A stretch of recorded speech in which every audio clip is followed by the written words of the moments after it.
Estados Unidos está comenzando a coquetear con una política monetaria subordinada a las necesidades de la política fiscal, una estrategia conocida como dominancia fiscal que ha abocado al desastre a todos los países que la han aplicado de manera continuada. El billete verde está en mínimos de todo el trimestre, el oro ya acumula una subida mensual del 13%, camino de firmar su mejor mes desde el año 1999, y Bitcoin se ha revalorizado un 23% en apenas una semana. De hecho, se trata de sus mejores 7 días en 3 años. Y a pesar de todo ello, el coste financiero de la deuda pública estadounidense a largo plazo no ha bajado.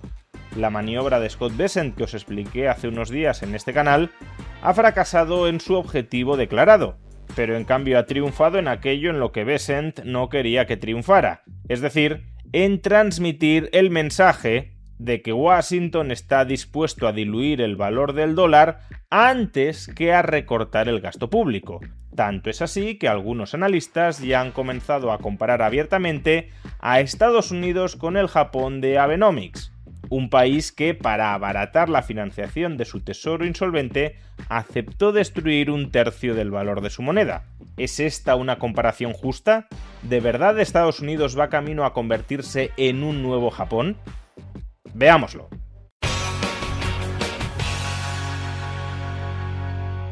Hace unos días os expliqué la peculiar operación financiera que acababa de anunciar el secretario del Tesoro de los Estados Unidos, Scott Bessent.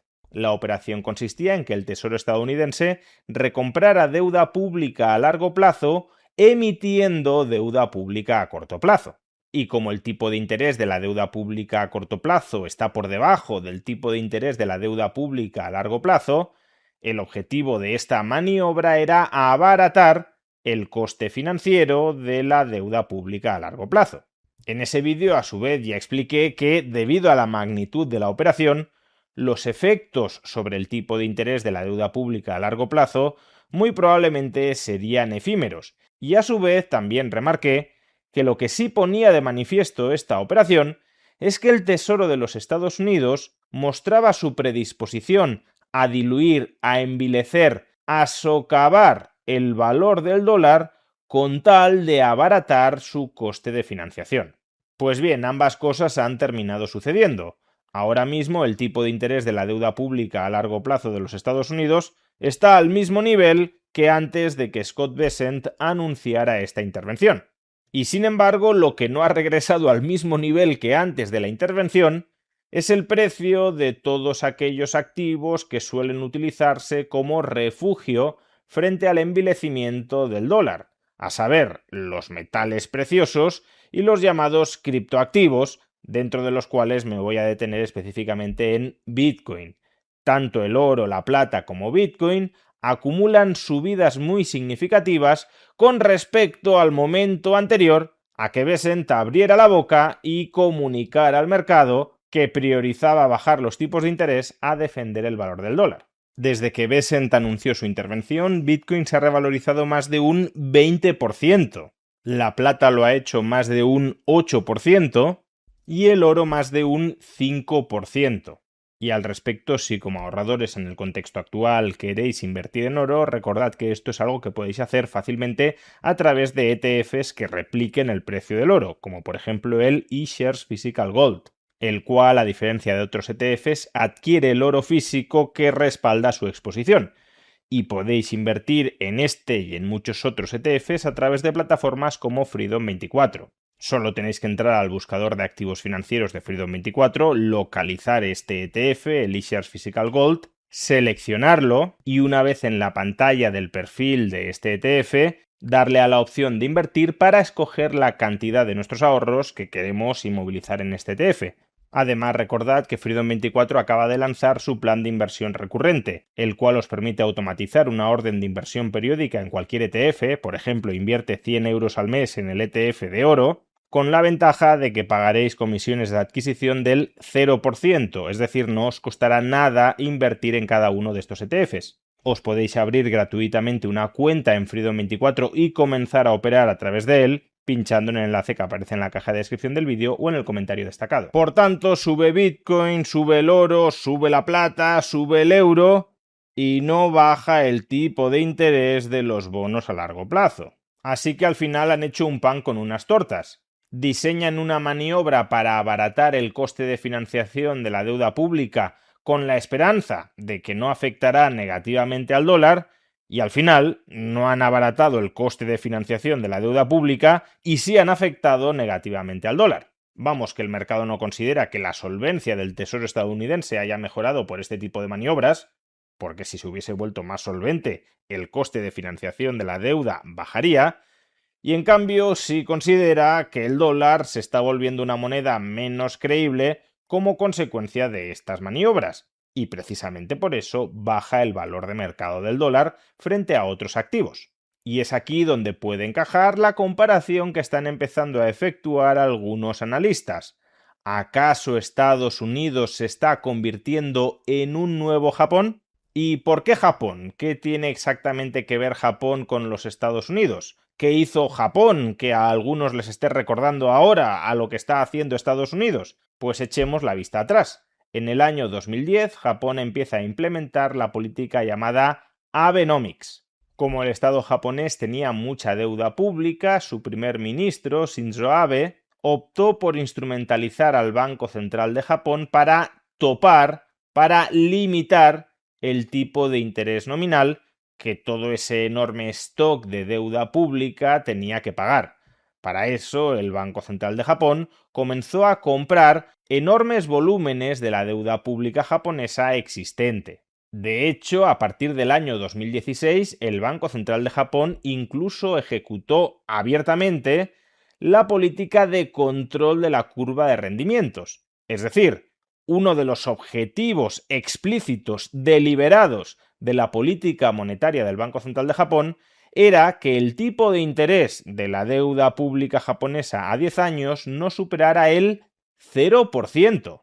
Vamos, que el Banco Central de Japón haría todo lo necesario, compraría toda la deuda pública que fuera necesaria para estabilizar el tipo de interés de esa deuda pública en el 0% como máximo. Y aparentemente funcionó durante algún tiempo. Durante varios años, en efecto, el tipo de interés más alto que marcó la deuda pública japonesa a 10 años fue del 0%. De hecho, lo habitual es que cotizara a tipos de interés negativos. Pero es importante entender por qué esa política funcionó durante un tiempo y luego dejó de funcionar. Durante la década anterior, la demanda de activos líquidos, ya sea moneda estatal o ya sean títulos de deuda pública, la demanda de activos líquidos por parte del sector privado era muy alta. Había pocas oportunidades de inversión en un sector privado que además se estaba desapalancando como resultado del sobreendeudamiento previo durante la crisis de 2007-2008. Entonces, claro, si muchas personas, muchas familias y muchas empresas en el sector privado están ahorrando para pagar deuda y los acreedores de esas personas reciben todo ese dinero en cobro por amortización de la deuda, y no saben en qué reinvertirlo, porque no hay muchas oportunidades de inversión en el mercado, ¿qué hacen los acreedores con el capital que están recibiendo como consecuencia del recobro de sus deudas? Pues lo destinan o al atesoramiento, demanda de moneda, o a la compra de deuda pública, demanda de deuda pública. Esa demanda extraordinaria de activos líquidos es lo que evitó que durante la década anterior hubiese inflación y es la que mantuvo los tipos de interés bajos. En realidad, el Banco Central de Japón no estaba obrando magia. Sí, el Banco Central de Japón compraba deuda pública a largo plazo contra la emisión de yenes, pero si el sector privado no hubiese querido absorber toda esa oferta adicional de yenes que estaba generando el Banco Central de Japón al comprar la deuda pública, el yen se habría depreciado mucho antes y habría generado inflación interna en Japón mucho antes, lo que habría obligado al Banco Central de Japón a reaccionar, a no estabilizar el tipo de interés de la deuda pública en el 0%, sino en un nivel más elevado. Ahora bien, como la demanda de yenes sí era muy alta, el Banco Central de Japón podía comprar deuda pública, topando el tipo de interés al 0%, volcar todos los yenes con los que compraba la deuda pública en el mercado sin que el yen se depreciara, y mientras tanto toda esta rueda seguía girando hasta que dejó de girar. hasta que los yenes creados desbordaron la demanda del sector privado y hasta que empezaron a aparecer oportunidades de inversión en el sector privado que llevaban a que familias y empresas quisieran adquirir otros activos distintos a la moneda estatal o a la deuda pública. Y ahí es cuando el Banco Central de Japón tuvo que empezar a abandonar su política de control de la curva de rendimientos, permitiendo que el tipo de interés de la deuda pública japonesa se disparara a sus niveles actuales, porque la inflación había dejado de estar bajo control. Imaginad si no, en ausencia de demanda de yenes, el Banco Central de Japón sigue comprando deuda pública para mantener el tipo de interés al 0% y sigue emitiendo yenes para comprar esa deuda pública. Pues claro, todos esos yenes que va creando ahora el Banco Central de Japón llegan al mercado y no tienen demanda. Por tanto, todo eso se traslada en nueva inflación, en depreciación del yen y en aumento de precios internos. Precisamente por eso abandona su política de control de la curva de rendimientos cuando deja de haber una demanda tan intensa, tan fuerte de yenes. Y precisamente por eso el Banco Central de Japón no hacía magia. Si no hay una fuerte demanda de yenes, el Banco Central no puede estabilizar los tipos de interés sin inflación. Como digo, es importante entender por qué esta política monetaria aparentemente funcionaba cuando funcionó y por qué dejó de funcionar cuando dejó de hacerlo. Porque eso nos puede decir bastante con respecto al camino que puede estar siguiendo en estos momentos Estados Unidos.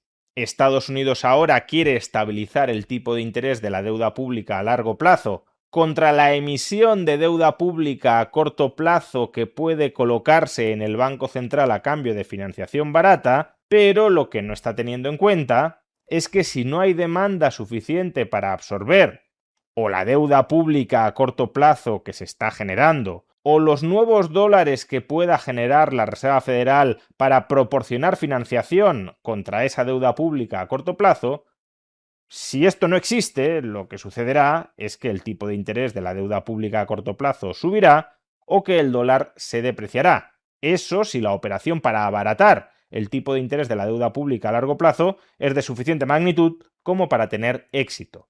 Aunque claro, uno también podría decir, bueno, si la magnitud de esta operación no es demasiado voluminosa, si no emiten mucha deuda pública a corto plazo para recomprar mucha deuda pública a largo plazo, al final todo este ejercicio será bastante estéril. Si Japón estabiliza el tipo de interés de la deuda pública a largo plazo al 0%, mientras puede estabilizarlo sin que se dispare la inflación, y deja de estabilizarlo cuando empieza a dispararse la inflación, pues entonces esa política de control de la curva de rendimientos implementada durante la década pasada en realidad no habrá tenido mucha influencia, porque lo que estabilizaba el tipo de interés al 0% era el mercado, mientras el mercado quería estabilizarlo. Y cuando el mercado dejó de querer estabilizarlo, pues el Banco Central renunció a esta política.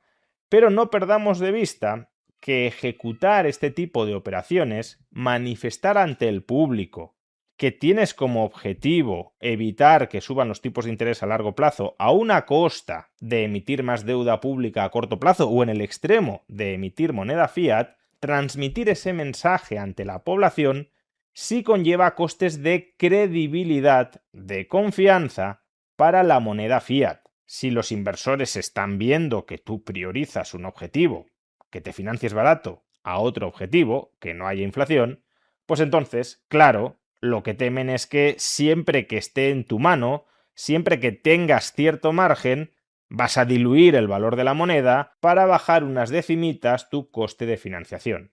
Y por tanto se empieza a aplicar un descuento por falta de credibilidad sobre tu moneda. Eso le sucedió a Japón y le puede estar ocurriendo ahora mismo a Estados Unidos. Y es que si no, ¿cómo explicar que la intervención de Bessent no haya funcionado a la hora de bajar el tipo de interés de la deuda pública a 30 años y sin embargo el dólar sí se ha depreciado establemente frente a otros activos refugio como el oro o como Bitcoin?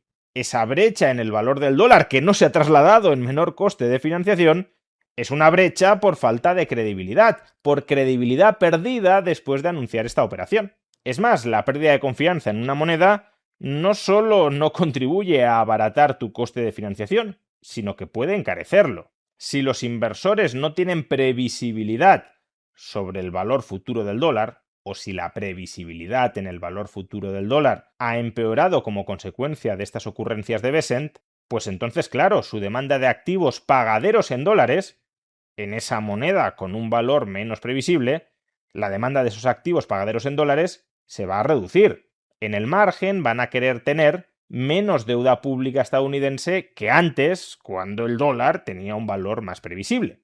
Y claro, si la demanda de deuda pública estadounidense se reduce en el margen, e insisto en la expresión en el margen, obviamente no estoy diciendo que ya nadie esté demandando nada de deuda pública estadounidense, o que su demanda se haya desplomado un 10, un 20, un 30 o un 50%, no me estoy refiriendo a eso. Si la demanda de deuda pública se reduce en el margen, entonces el coste de financiación vinculado a la emisión de esa deuda pública también se incrementa en el margen. Y ahí es, de hecho, donde Estados Unidos puede terminar entrando en una zona de no retorno. Si el tipo de interés de la deuda pública sube mucho, entonces, con un volumen de deuda pública tan alto como el de Estados Unidos y con un déficit público, es decir, nuevas emisiones de deuda pública tan cuantiosas como las de Estados Unidos, un tipo de interés tan alto sobre toda esa deuda vuelve esa deuda impagable. Y si la deuda es impagable, pues la demanda de la misma se reduce todavía más y eso realimenta la subida de los tipos de interés.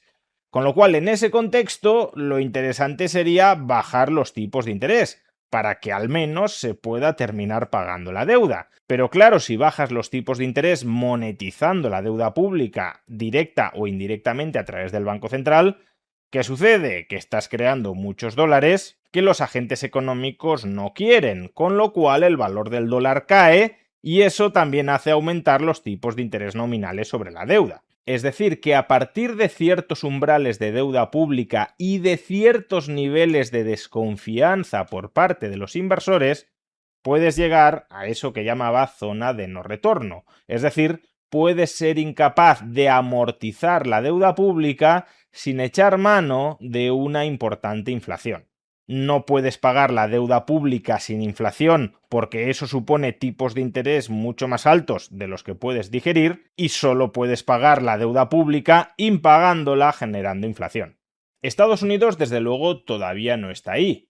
Todavía tiene margen para corregir su senda de déficit y corrigiendo la senda de déficit que pueda estabilizar los volúmenes de deuda pública sin que se le disparen los tipos de interés y sin que necesite echar mano de la inflación para diluirla. Por un lado, el gobierno de Donald Trump no está haciendo nada por reducir el déficit público y por otro lado, en el vídeo de ayer ya explicamos cómo las nuevas hornadas de demócratas radicales lo que quieren hacer es disparar el gasto público y en consecuencia el déficit público dentro del país. Es decir, que tanto republicanos como sobre todo demócratas apuestan por seguir por la senda del sobreendeudamiento, y eso no contribuye a eliminar el déficit y estabilizar el peso de la deuda. Es más, en este sentido, Estados Unidos incluso está peor que Japón, porque Japón durante los últimos años, sin armar mucho ruido, cierto ejercicio de contención y austeridad presupuestaria, hasta el punto de que ahora mismo la mayor parte del déficit público que sigue teniendo Japón es como consecuencia del pago de intereses, no del desequilibrio antes de intereses entre ingresos y gastos. En el caso de Estados Unidos no es así, y por eso duele más aprobar recortes, porque no se trata de bajar la carga financiera, se trata de bajar otras partidas de gasto que sí tienen beneficiarios, y ese es un coste político al que ningún partido quiere hacer frente. Por eso, en lugar de alquimia financiera, de emito deuda pública a corto plazo para recomprar deuda pública a largo plazo a ver si así estabilizo el tipo de interés a largo plazo, en lugar de esa alquimia financiera, lo que tendría que estar haciendo Scott Bessent, el gobierno de Donald Trump en general, es aprobar recortes sustanciales del gasto público.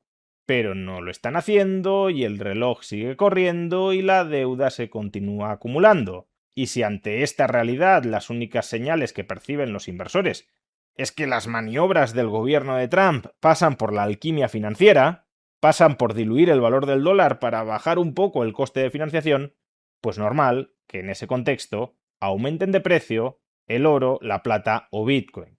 esperemos que no persevere en esta alquimia financiera como sustitución de los recortes presupuestarios, porque si no, en efecto, Estados Unidos terminará japonizándose o más bien argentinizándose.